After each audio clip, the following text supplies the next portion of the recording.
लोकसभा चुनाव 2024 से पहले राजनीतिक टिप्पणियां जमकर की जा रही है। हाल ही में प्रधानमंत्री नरेंद्र मोदी ने तमिलनाडु का दौरा किया था, जिसको लेकर उदयनिधि स्टालिन ने उन पर निशाना साधा। तमिलनाडु की खेल मंत्री और डीएम के नेता उदयनिधि स्टालिन ने एक बार फिर से बोल बिगड़ते हुए नजर आए। उन्होंने प्रधानमंत्री नरेंद्र मोदी को लेकर एक ऐसी टिप्पणी कर दी जिस पर भारतीय जनता पार्टी ने उन्हें एक असफल अभिनेता बताया। बीजेपी ने कहा कि वो पीएम मोदी के पैर के नाखून के बराबर भी नहीं है।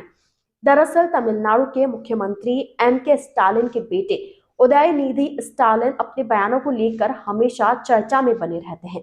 इस बार उन्होंने प्रधानमंत्री नरेंद्र मोदी तो क्या, उनके दादा भी डीएमके का कुछ नहीं बिगाड़ सकते, ऐसा बयान दिया है। उन्होंने कहा कि पीएम मोदी तमिलनाडु का दौरा कर रहे हैं, जब भी वो मुंह खोलते हैं तो झूठ ही बोलते हैं। उनका कहना है कि वो डीएमके को खत्म कर देंगे।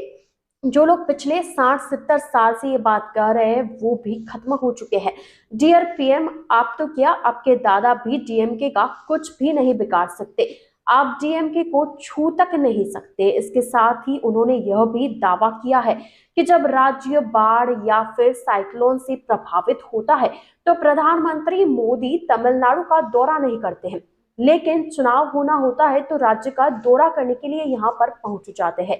उन्होंने मोदी सरकार पर निशाना साधते हुए कहा कि केंद्र राज्य को टैक्स के रूप में भुगतान किए जाने वाले प्रत्येक रुपए के लिए केवल 28 पैसे का भुगतान करता है। डीएम के नेता ने इसके लिए 28 पैसा मोदी कहकर उन पर निशाना साधा है। वहीं उन्होंने प्रधानमंत्री नरेंद्र मोदी को तमिलनाडु में 40 दिनों तक रहने की चुनौती भी दी है और कहा कि बीजेपी राज्य में एक भी सीट नहीं जीत पाएगी। इस तरीके के लगातार बयान डीएम के नेता की ओर से दिए जा रहे हैं। उन्होंने प्रधानमंत्री नरेंद्र मोदी को लेकर काफी कुछ टिप्पणियां दी है। अब आप इस पर क्या सोचते हैं? आप उनके द्वारा दिए गए इस तरीके के बयान को लेकर क्या सोचते हैं? उस पर आपका क्या है विचार, हमें जरूर बताएं।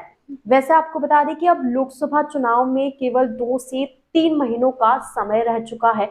ऐसे में तमाम राजनीतिक पार्टियां अपनी अपनी ओर से तैयारियों में जुट चुकी है। वहीं लोकसभा चुनाव 2024 से पहले राजनीतिक टिप्पणियां भी जमकर की जा रही है। कोई भी पार्टी अपनी विरोधी पार्टी के नेता पर बयानबाजी देने से बाज नहीं आ रहे हैं। सभी एक दूसरे पर जमकर बयानबाजी कर रहे हैं। बयानबाजी ऐसी कर रहे हैं कि सिर्फ नेता और पार्टी को लेकर नहीं, उसके अलावा भी काफी कुछ उनके लिए कहा जा रहा है। अब ऐसा ही एक बार फिर उदयनिधि स्टालिन ने पीएम मोदी को लेकर बयान दिया है।